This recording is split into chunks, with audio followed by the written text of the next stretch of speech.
welcome everyone. This is Friday Night at the Barbell with your hosts, myself, Carson Wendell, Bryant Wood, and Josh Sellers. Bryant, you want to go ahead and introduce our guest? So tonight with us, we've got Wyatt Christiansen.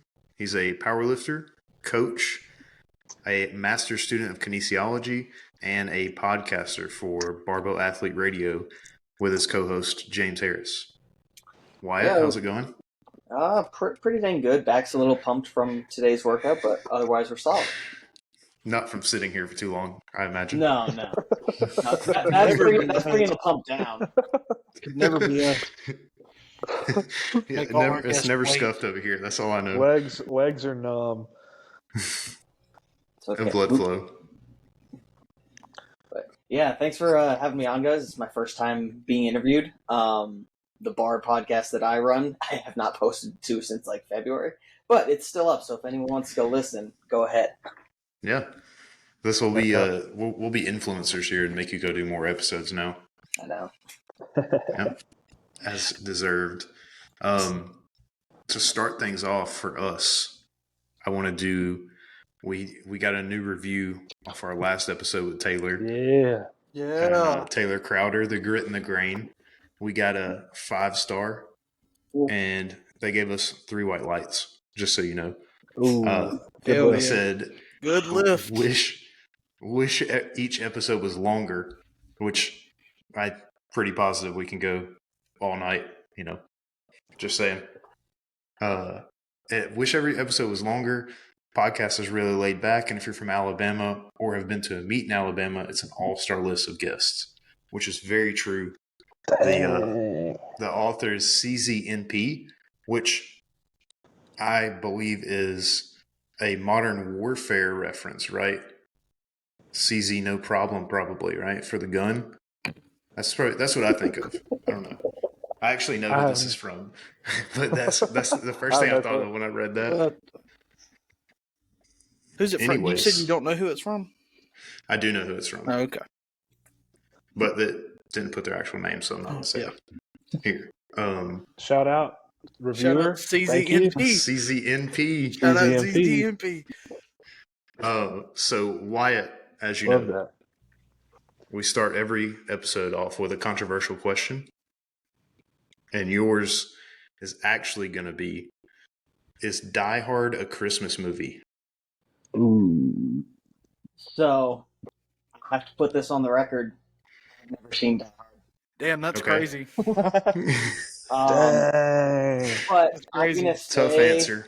I'm going to say it is, just because other dudes say it is, and you watched it around Christmas. And I don't think it has to be Christmas themed to be a Christmas movie. You just have to watch it around that. Like, Harry Potter is a fall movie. Like, it just is. Fair. Okay. Magic and shit. Yeah. Very fair. Carson, you know why people consider this a Christmas movie? Because it was Christmas in the first Die Hard, right? Yes. Yeah. The first Die Hard, it was Christmas during the movie. And I believe it came out around Christmas as well. It was a Christmas party. Yeah. In the building. Bruce.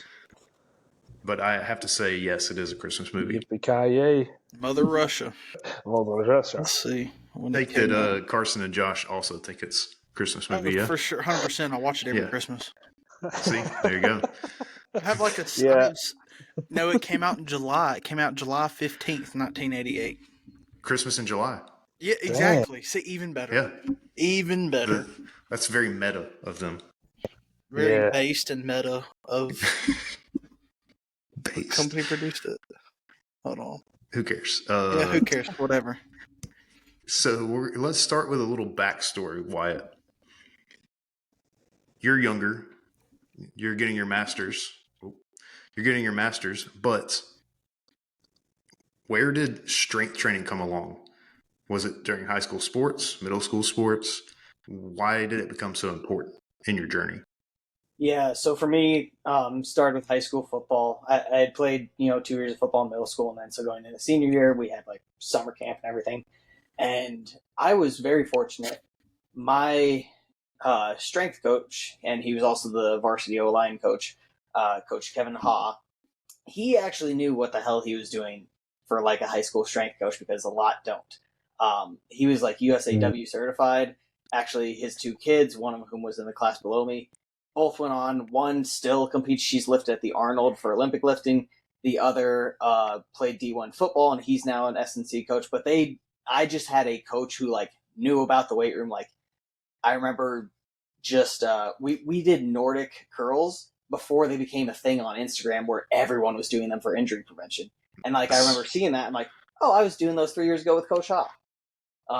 So that was my start. I actually got injured a lot in high school. I had something like 10 subluxations, dislocations between my 2 shoulders.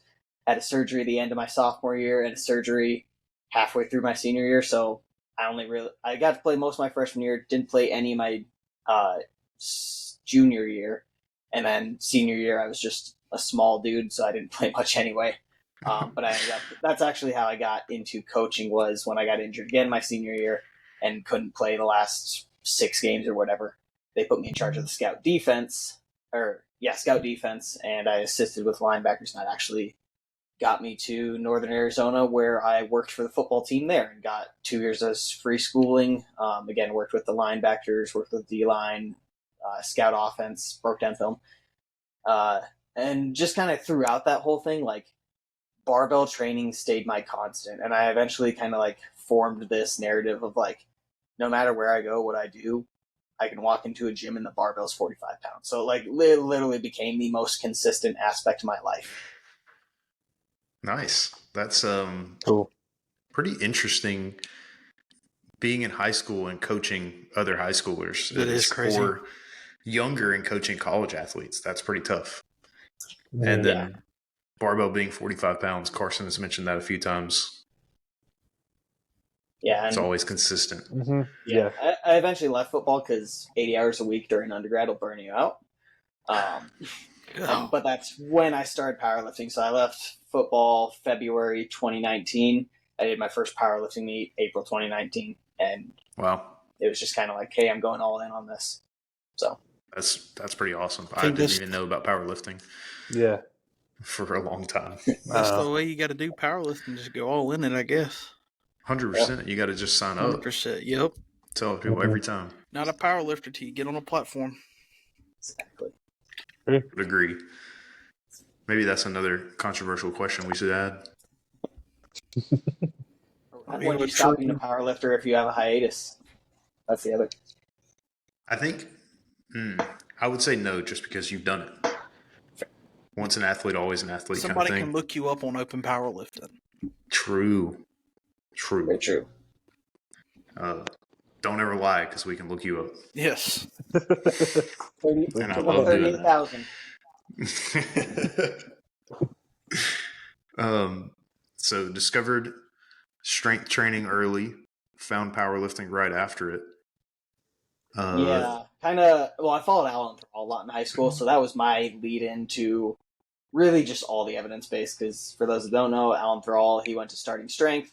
I went and bought the book, read the book, and then 6 months later, Jordan, Austin, and Alan all left Starting Strength for barbell medicine. So I went barbell medicine. Same here. Yeah, although I never actually ran novice linear progression, I just read the book, but I did my own thing. You lucked out. I ran it, and it was fucking miserable. I'm still miserable. I'm still in the Facebook group, so I get to see everyone doing it. That old Ripito guy has rubbed me the wrong way. I can't stay in it anymore. I can't be seeing all that stuff. Kicked out. I love watching his videos on YouTube. Mark Ripito. Dude, for one, his voice is tough. Just hearing him talk.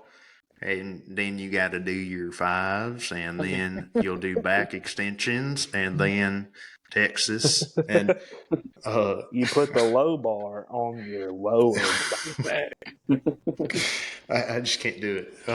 But on top of that, all the conspiracy theory style shit he says, I can't do conspiracy theories. Shit makes my blood boil. So that's a fun fact about me. We're not going to talk that's about probably why we can talk about it. You'll end up on bottom. Like, it's not going to work. I mean, I don't believe in conspiracy theories, but that's probably why I don't like conjugate.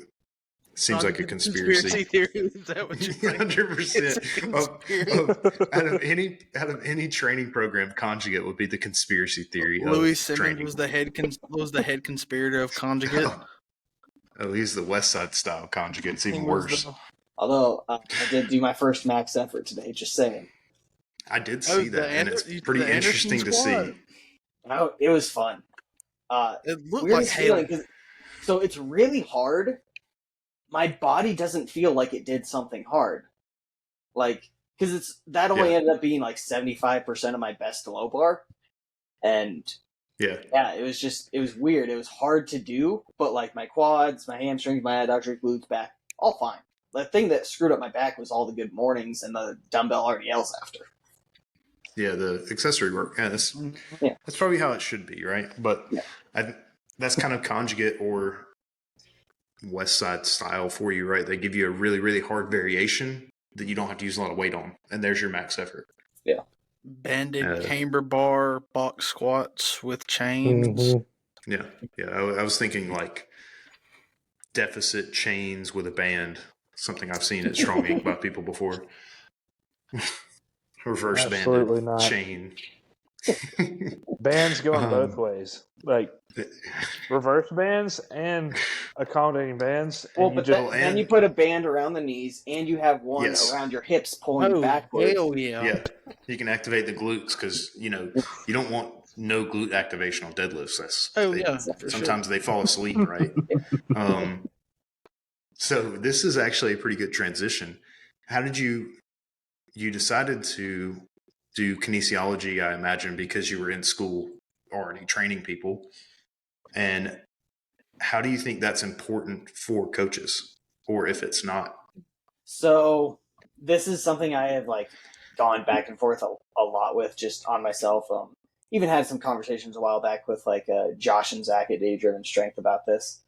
But I think one, if you're going to go into the field of exercise science kinesiology, you really do need to be like somewhat all in. Like, I think over half of my undergrad class doesn't even work in health and fitness.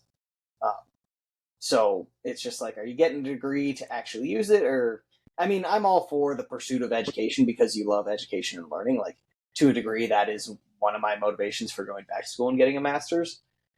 But I also think like you got to be practical with it. Like, okay, what's this next degree going to do for me, or what am I going to do with this degree?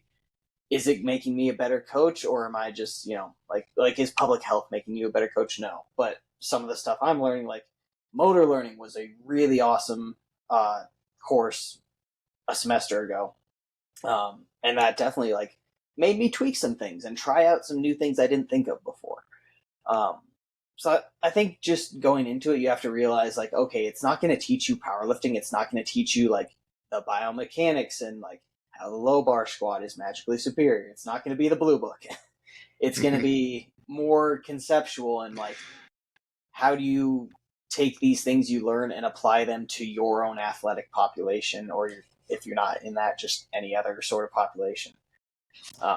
So I think just people going into the field need to realize that, like, don't do it if you just want to be a personal trainer. I mean, financially, that doesn't make sense. You'll probably be a better personal trainer than the one who gets the, 2-week online course, but that's just kind of my 2 cents. Coach Grimes. Yeah, I think. Shout out Coach Grimes. Shout out Coach Grimes. I think I would agree, because for me, I know I didn't really start coaching until I was almost towards the end of my scholastic career in undergrad, and it helped me kind of understand the micro side of things, why you would give someone this, what we're really trying to accomplish out of this, instead of like, oh, we want to work your pecs harder, so we're going to do pec exercise number 2. It's like, that can only go so far. In the long term, the grand scheme of things, knowing the exercise science side of it is kind of, it's useful. Yeah, not necessarily, I would totally agree. Not necessary for everyone, but useful. Yeah.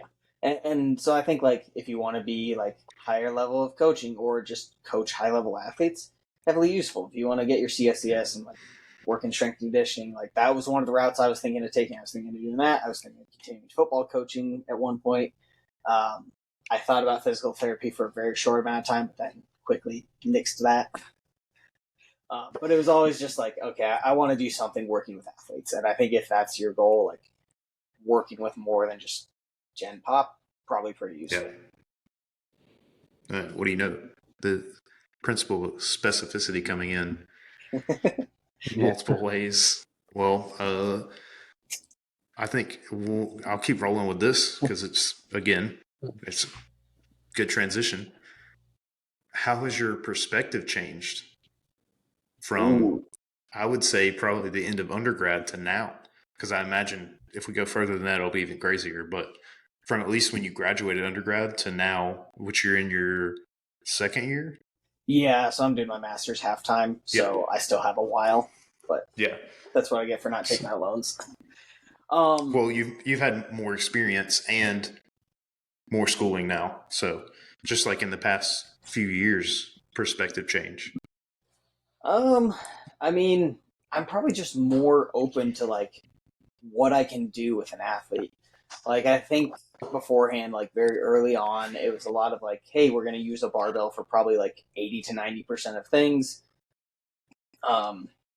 You know, I wouldn't do things like the only like stance or grip change I would do. Hey, we're going to do close grip bench. Like now I'm like, all right, I'm actually going to have an athlete. I will program for my athletes wide grip bench and just to like see if they like it. Cause I've had probably half of them be like, oh, this feels good. I'm going to move my comp crimp out. And so just more of a willingness to experiment and communicate that to my athletes saying like, hey, I don't know if this is going to work. I don't know if this is going to teach you the thing I would think it will, but we're going to try it for a block. And if it doesn't work, you're still not getting weaker. You're still getting stronger at something. So just kind of more an openness to variability. Like right now with some of the like max effort, dynamic effort stuff I'm doing that so I can learn because I have no plans to compete again until 2025 or later. So I'm like, all right, might as well experiment now. I might as well try out some of these, weird West Side things. I might as well throw bands and chains on because if nothing else, it's fun and I enjoy just like setting up goofy shit. Like I remember I set up a seal row once by stacking a bunch of 45s and using a trap ball. Like I like to get creative in the gym, so this kind of fuels that. Yeah, I think that's great. I think conjugate is definitely requires creativity. Yeah, for sure.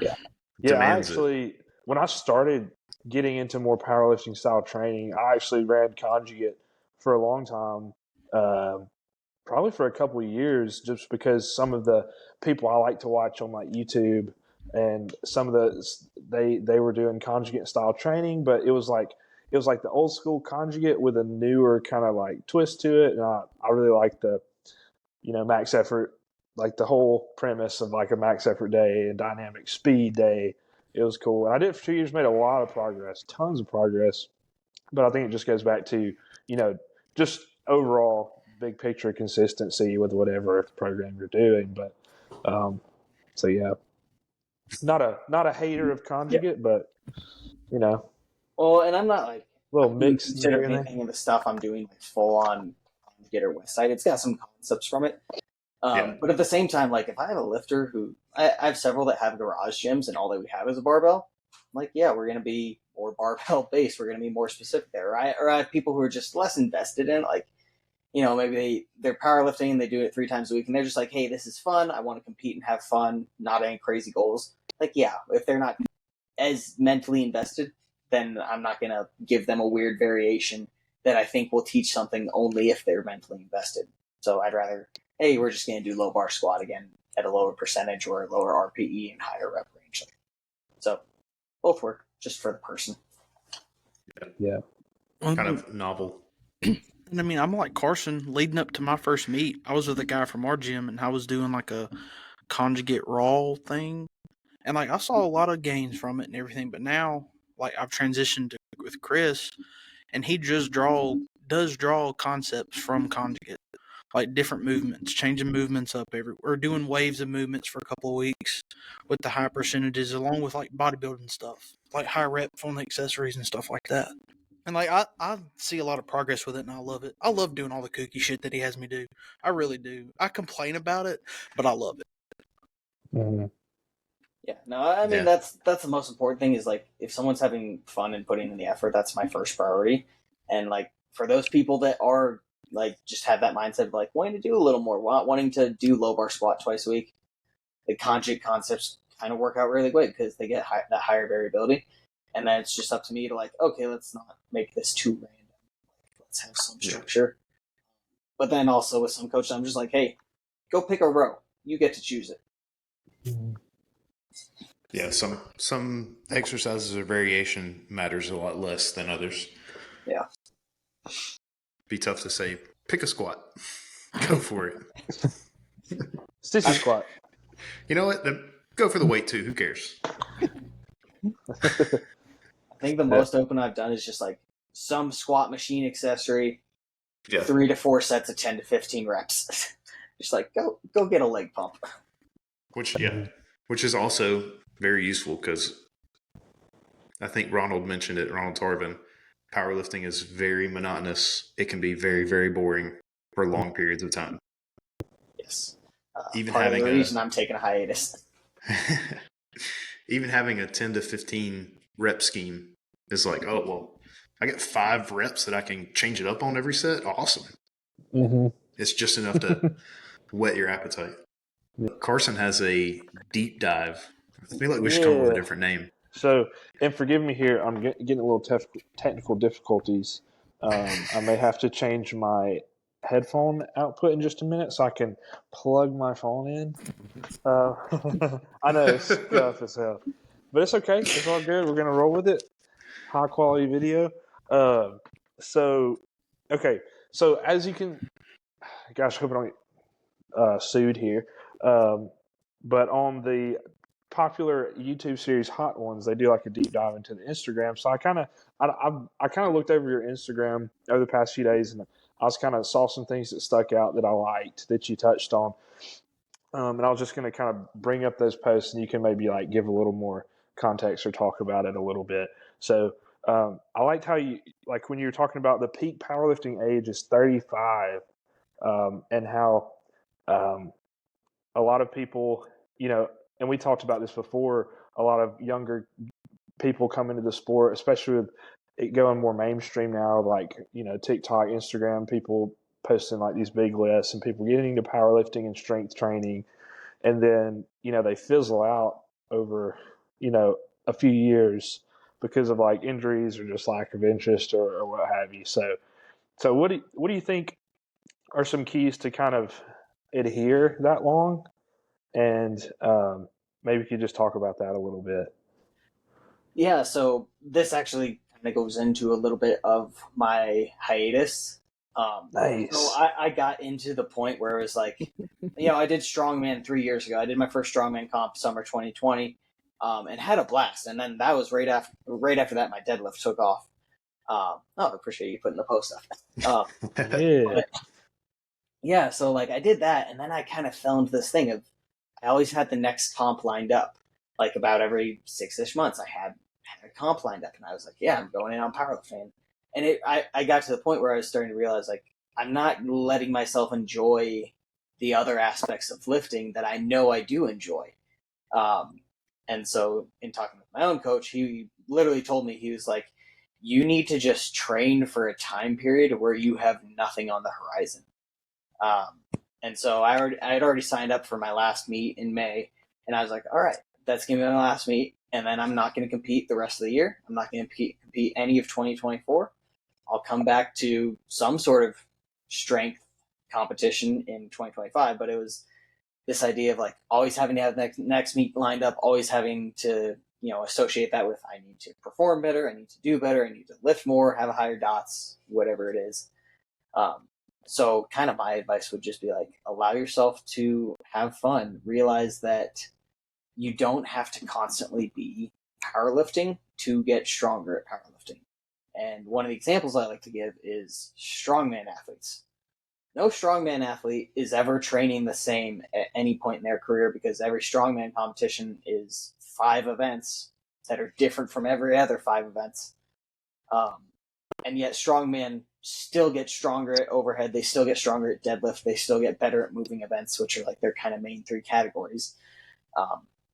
And so to me, it just kind of clicked in my head like, well, if strongmen can keep doing that and have more variety and still be doing aspects of those, like they're pressing a log, they're pressing a circus dumbbell, they're pressing an axle, they're doing a medley, they're doing an AMRAP, they're doing a heavy single, they're training all these things and they're still getting better at their sport.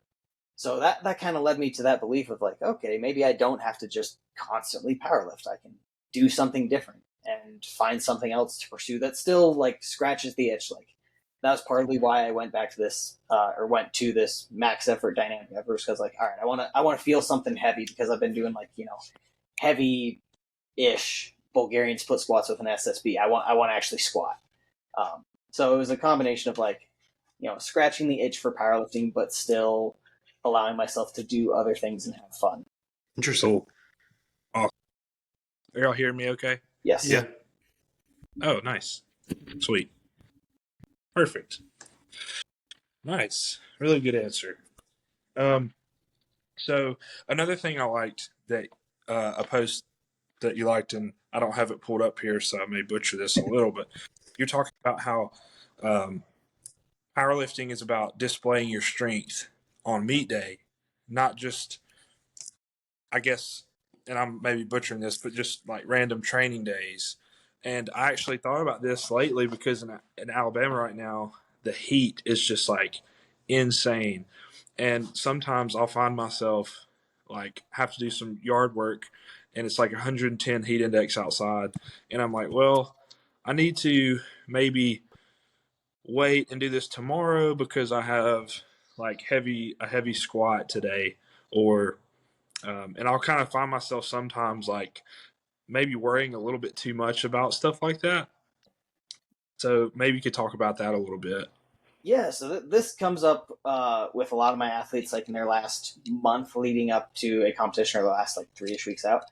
Because the way I normally organize training for a fair amount of athletes is at 3 weeks out, they'll hit their last heaviest deadlift. The next week they'll hit their opener, but they'll hit like a single at 8 for squat and bench. And then the next week I give them, hey, single at 8 to 9. But I also tell them, I'm like, hey, you're also coming off what's usually the highest volume week. It might just not be heavier than last week, and that's okay. And what I'm trying to get at is I care more about hitting the RPE and experiencing that heavy single at that, rough speed. Sorry, the kitten is awake. I care more about the RPE and hitting that than hitting some arbitrary weight. Now, I will say sometimes, like, lifters just need to hit a PR, or they need to even hit a miss. Like, I have done that with myself. I think two meets or in a row or something, I missed my last heavy deadlift because I was going for something crazy. So, like, I missed 584 going into my meet, where it was my last junior meet. On the platform, I hit 600 on my fourth. And so that was kind of when I started to realize this thing of like, oh, what I'm going to hit on the platform, like I'm going to respond to the peak. I'm going to respond to the deload.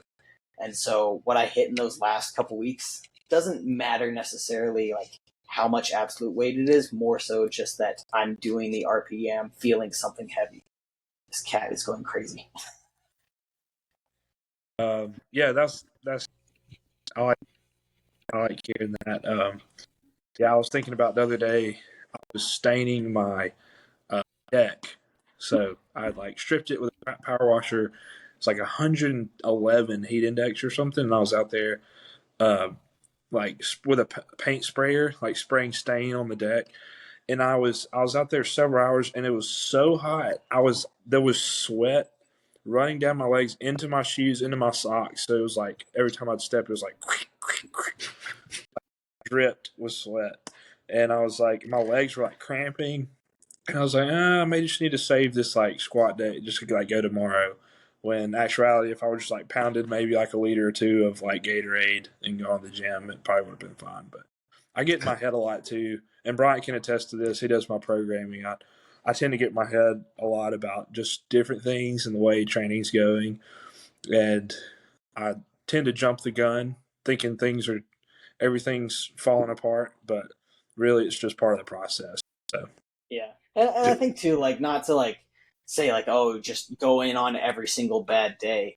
No, like if you're having a shitty day and you're just like, I cannot perform in the gym, like I can't focus, then I always communicate to my athletes, like, take the day off. Like, you don't have to perform on the same day every week. Like, if it's genuinely going to be a bad day, you feel like you're just not able to bring any sort of focus, then you're better off training the next day if it fits your schedule and everything. Like, I mean, I had to change my schedule up probably every week the last month straight. So it happens, and it's just like, as long as you're getting the training in, that's what I care about. And as long as it's like the person's mentally there, not tapped out for training. So. Yeah. Yeah. That's crazy that you have bad days. No bad days. No bad. Well, bad with air quotes. Yeah. All leg days are good days. Most arm days are good days. Yeah, of course. Of course, someone like you would say that. 98% quad. I know. They don't work that way. They don't.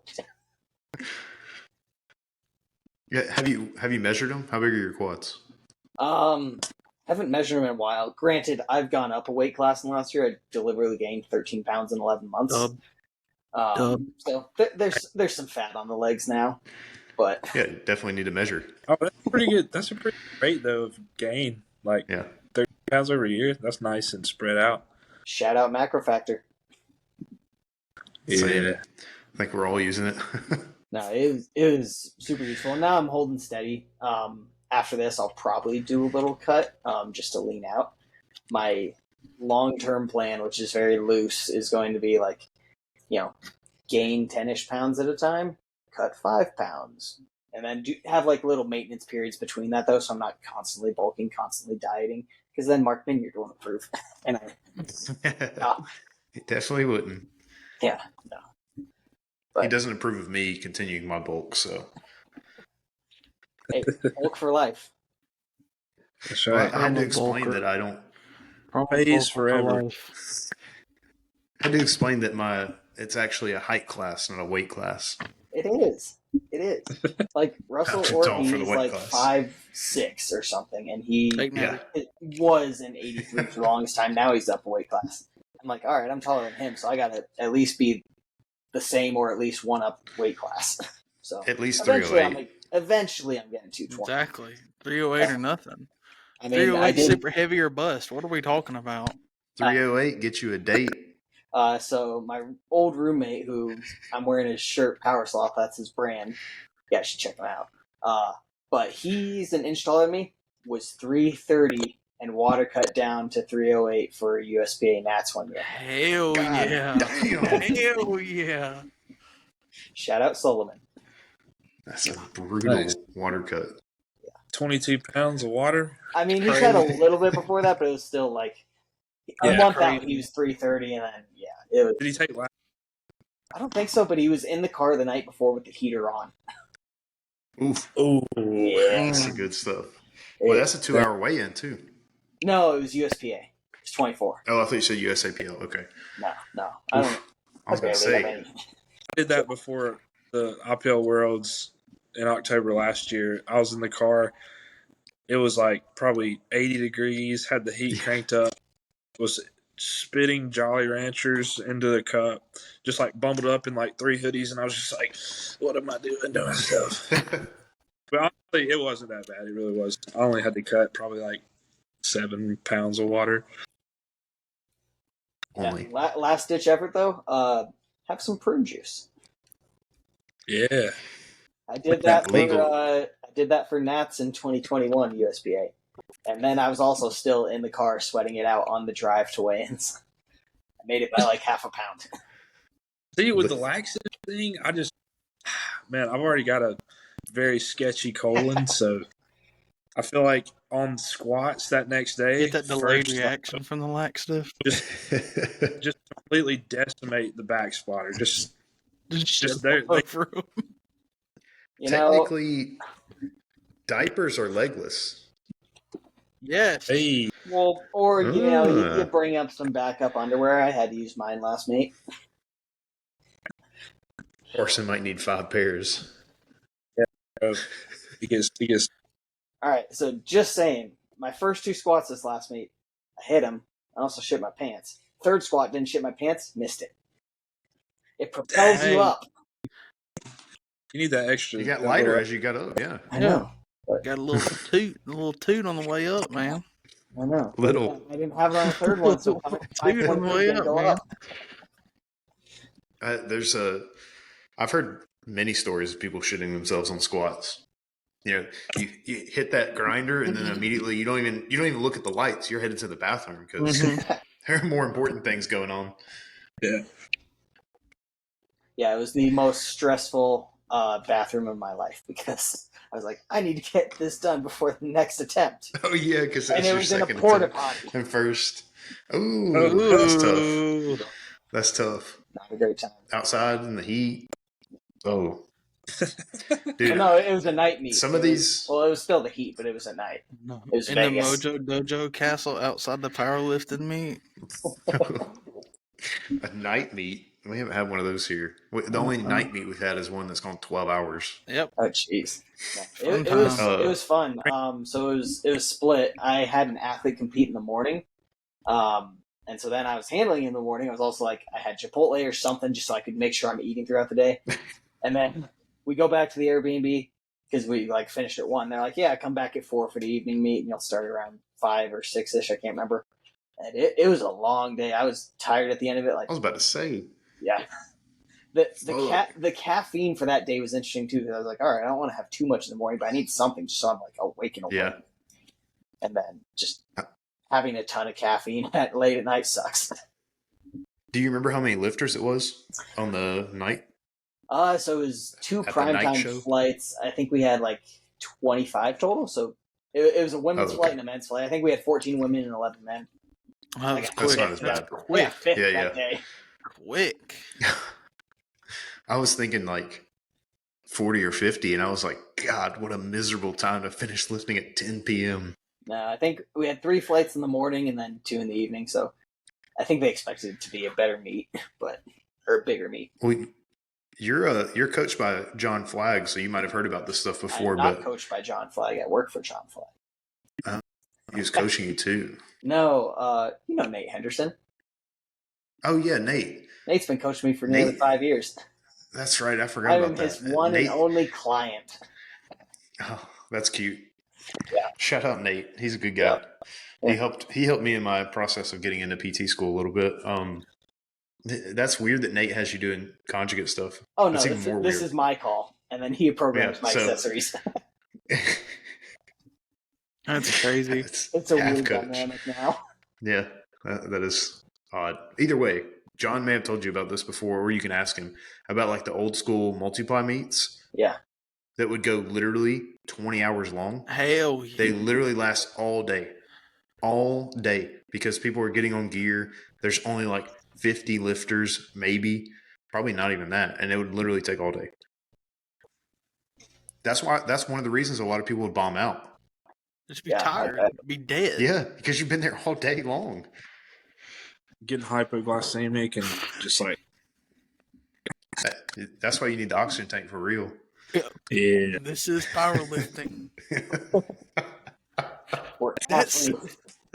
That scene cracks me up in that movie every time I watch it. Every time I watch it. Dave Hall. How many times have you watched it? I watched it like 4 or 5 times. I like the movie. I really enjoy watching that movie. West Side versus the World, 5 stars. They're making another one. Yeah. Ow. Because this one's just going to be about Dave Hoff and Anthony Oliveira. Oh, the new one? Yeah. We're doing, what is it? It was the WPO, like, what, a year ago or 2 years ago, something like that? That'll be doing it in this one? Oh, fuck if I know. Didn't watch any of them. Are we going to WPO in the fall? Are we going to the Olympia to watch the WPO final? If they start it late enough, that would be great for me to go to sleep. Yeah. I'm in. Because it's tough enough to watch normal. Whoa. Sorry. It's tough enough to watch normal powerlifting. Gotta sit there and watch people come out in gear every 5 minutes. No. I can walk around like this all day long. Yeah. Legs locked out. And the canvas Getting blood diaper clots suit. from off of all your extremities.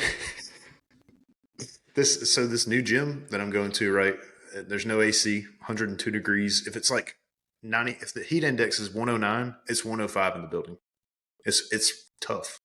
And I think I was talking to Wyatt about this actually. No, it was somebody else, but talking about getting in a deadlift suit, right? You'd have a And I was stroke. like, I was like, I can't imagine. I can't imagine trying to get into that. And they said some of their strongmen that train there will get into their suits, but they use like the metal jack suit, the orange one. So it's got the straps on it, and that's totally different. Totally different than getting into one that's like a singlet. And I was telling the people there, and I was like, I don't think I could do it. I think I might actually pass out. Because getting into it in the AC was hard enough. He's red as my shirt. Oh, Red as my shirt, fucking sweating, pouring sweat. Yeah. I can attest. Deadlift suit is dirty. She bad. I could try to get in the squat suit though. It might be a little easier because it's got straps. Yeah. So Wyatt, if you had, someone tells you only have 6 movements that you can do in the gym the rest of your life. Like you can't do anything. You have to do these 6 specific movements. Which 6 movements would you choose? Am I like specifying barbell and equipment or just movement patterns? Any sort of exercise. All right, SSB squats. SSB is magic. Let's see. Close grip bench, a prime machine chest supported seated row because it's got the 3 pegs where you can load the weight so it loads the length and middle or short position better. I'm at 3, right? Not 2. That's 3. Yeah, that's the third one. Okay. Let's see. Snatch grip behind the neck press. Hey. I like that shoulder mobility. I don't have it, but I like it. That hurts my shoulders thinking about that.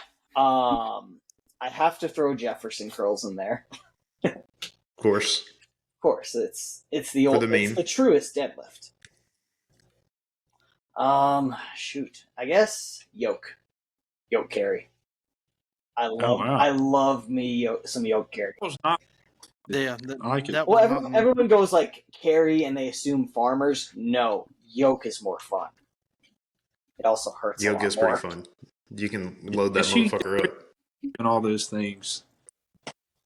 A lot of times. Man's doing triceps here with a 10. Actually, no. 11.3 kilos. Get it right. 25. Nice. Gotta get a little pump. Bryant told me I wouldn't do it. Mid-show pump. Wyatt, what is your least favorite part of the fitness industry? Oh, jeez. You want me to narrow it down to 1? You can do 2. That doesn't suffice, but oh my god. Oh, who do I hate the most, or who do I hate the most? Ooh, who? That's a good one. I think the first one. I'll jump in. I am blocked by Joel Seedman. He was in my thoughts.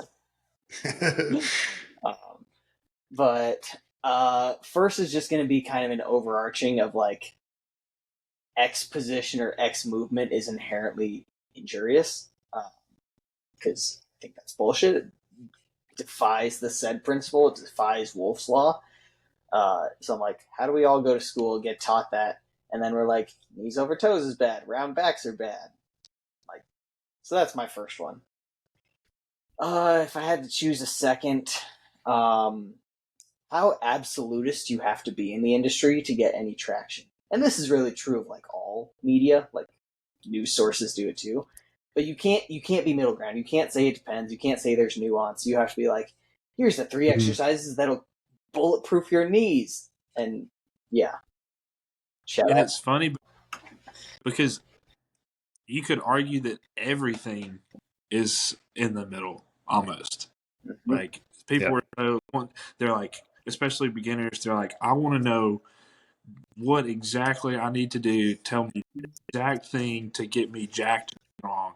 And it's like, well, there's a lot of things, and it depends. Eat your vitamins, say your prayers, chicken and rice and broccoli.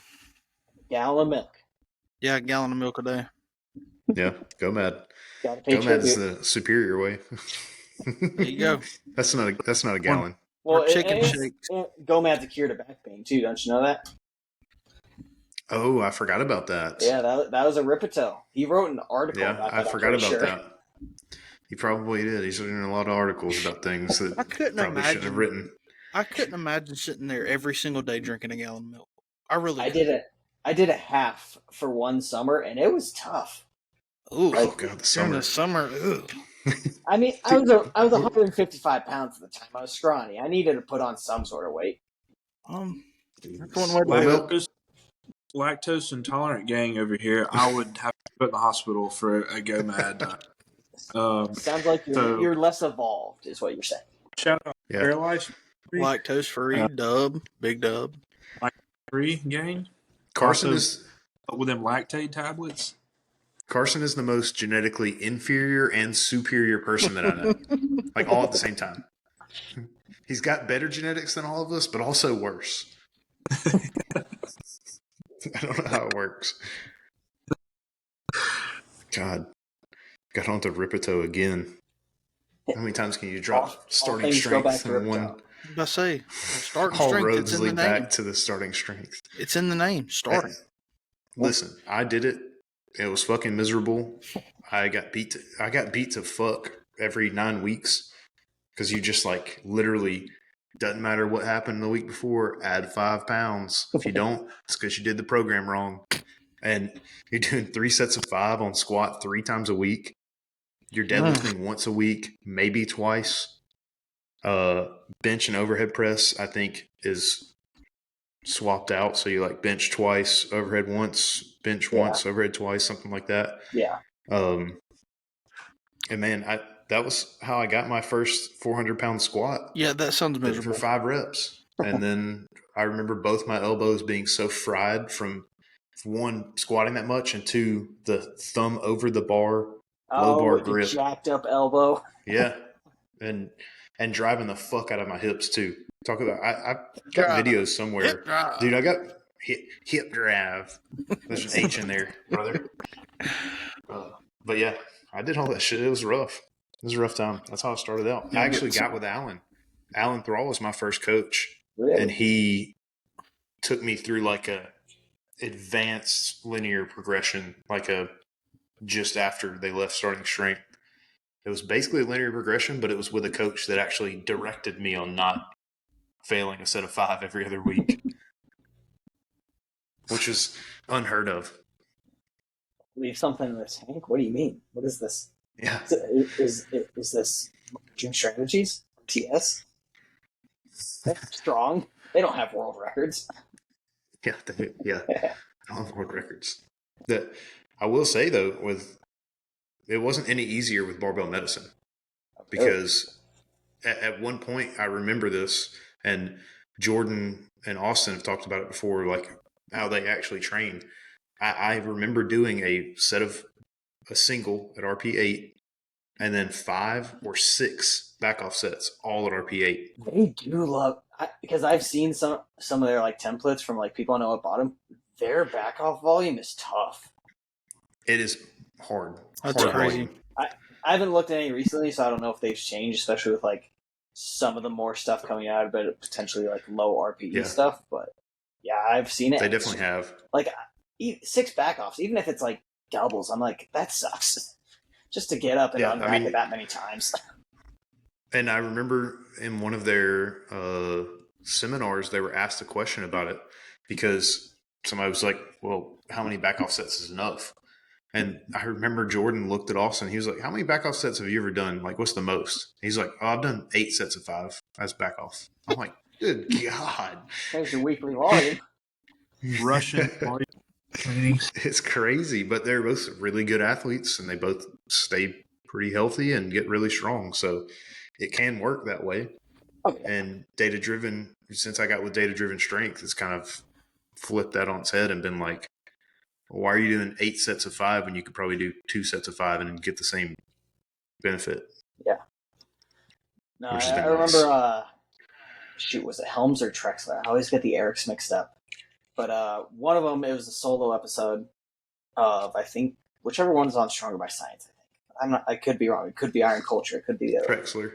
Yeah, but they were talking about, like, this cat's trying to eat the cord. He was talking about how much stimulus a heavy single actually provides, and like, you don't actually need that much like stimulus from the main thing to like get it, because if you're doing a bunch of heavy stuff, eventually it becomes more fatigue than it is like training and adaptation. And that's where like today was really nice. When I did my heavy single, I was done. I dropped that bar down to a plate and I did my good mornings after, and that was it. So the old stimulus to fatigue ratio that's out now. Yeah. The new hotness. Oh yeah. Along with length and partials, those are gaining traction now. Man, Rants on those plank. I like them. They're fun. They're so tough. You just get a lot of work done really quickly. Yeah. I've tomorrow. I've got a cambered bar bench. I'm doing low incline 1.5 reps for sets of 10 to 15, just till I burn out. I'm about to have some big old boobs. Thank God, because you're bench, man. Oh, I know, it's terrible. That's tough. I know. Yeah. It's the shoulder. The reason I sent you a bench shirt. Yeah. Yeah. I'm doing that next week, next Friday. It's gonna alternate with my max effort regular bench. So talking about stimulus to fatigue ratio, I think a couple, like in the past few years, some of my favorite leg exercises have been like shout out Mike Israel, but like super deep range of motion, like leg press with legs like down on the leg press, a lot of knee flexion, and then also actually like people are gonna be like, what a pussy, but like a Smith machine squat with the legs further out a bit, and because you don't get all that fatigue like on your like core and stuff, but you get a really good stretch in like your quad, really like front. All right, here's my controversial take. Smith machine is the most underrated machine and one of the most versatile machines in the gym. Yeah, for sure. I agree. I don't. In terms of smart people, it's probably not controversial. Mm-hmm. Yeah, but there's not too many of that in the gym sphere right now. Yeah, for true meatheads. Now, if you're a 17-year-old gym bro, high schooler, gym rat, probably should be on the Smith machine a lot less than everyone else. Just going to go say that. Yeah. You calling me out in high school because I was using it for squats because the one squat rack was taken? Max effort CC squats on the Smith machine in Strong Inc. At like 3 o'clock in the afternoon.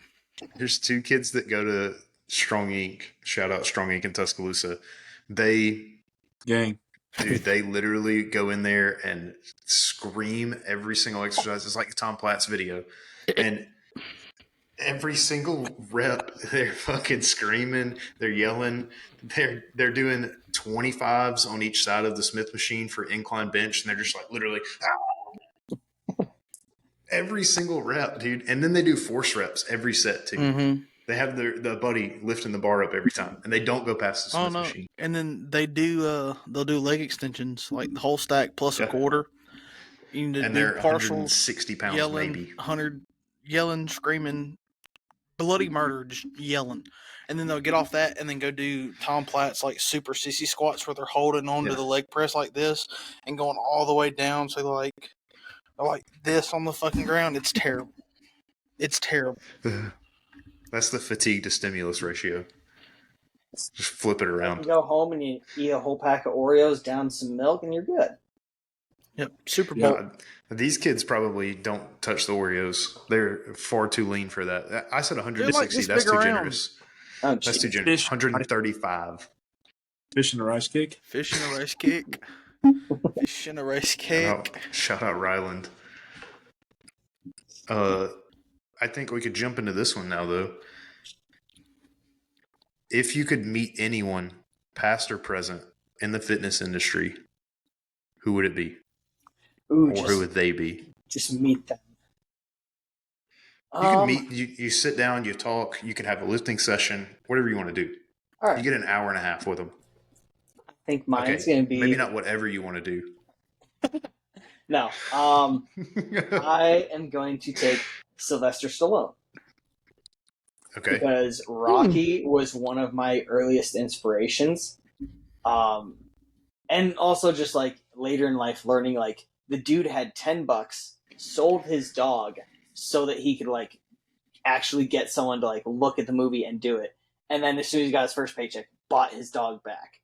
Like I just love that story and like the idea of like being so passionate about this idea. Like, hey, I know this is going to work. I know this is going to work, but you have to keep me in the main role. Because that was the big thing was like no one wanted him to play Rocky.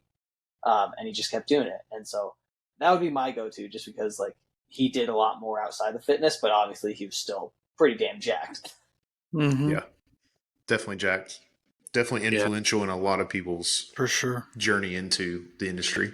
And you can't watch a motivational video without that scene from Rocky, from the new one, with some like dark emo music behind it, and then the voiceover of that scene from the like mid 2000s Rocky movie on it. Yeah. Also, what like young boy didn't watch the scene when he's like training and he's like running up the stairs like Danny, and like didn't just get like a little chub going on. Metaphorical. I did get to run up the stairs and stand by a statue when I went to Philadelphia in 8th grade. That was pretty cool. That's cool. That's sick.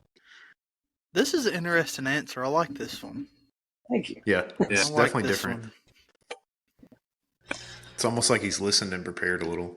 I haven't gotten the newest episodes, though, so I'm a little behind. I've been doing podcasts for the last 12 days. I don't blame you. Sometimes they get a little overwhelming. School and then vacation, so. Yeah. Well, I mean, some podcasts, hopefully not ours, but some podcasts, it's like sitting in a lecture. And it's tough when you're getting lectured all day, every day. Yeah. And you got to sit in another fucking lecture for an hour. I don't know how people do it. Like Nate is insane. That man listens to nothing but podcasts, it seems like. Oh, yeah. I've cut down his time because I'm here, because we're roommates now. And so I've cut down his listening time. I mean, because he went through PT school and everything, and he was still like slamming podcasts every day. I don't know how he did it. Every run he goes on, because he's training for a 100-miler in October. Every run he goes on. Oh my god! Oh yeah, he's couldn't be me. Couldn't be me. Little 100-footer. Yeah, I'm gonna be at that on football field. Yeah, I'm gonna be at that. I'm gonna be at one of the like rest station, or not rest stations, but whatever they call them, aid stations.